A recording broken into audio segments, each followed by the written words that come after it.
यहाँ पर आपको एक अहम खबर से अपडेट कर आपको बताएं, पाकिस्तानी गैलप रिपोर्ट का आम इंतखाबात 2024 के हवाले से किया गया सर्वे दुरुस्त साबित हो गया है।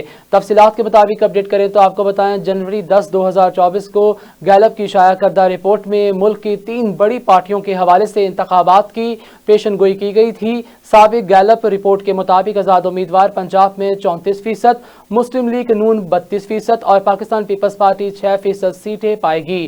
खैबर पख्तूनख्वा में आज़ाद उम्मीदवार 45%, जमात इस्लामी 15%, मुस्लिम लीग नून 9% और पीपल्स पार्टी 7% और अवामी पार्टी मुस्लिम लीग पार्टी 7% सीटें ले पाएगी। पाकिस्तान पीपल्स पार्टी सिंध में 44% सीटें ले पाएगी, जबकि इंतखाबात के बाद गैलप रिपोर्ट में ये अंदाजा दुरुस्त साबित हुआ है और पीपल्स पार्टी 44% सीटें ले पाई है।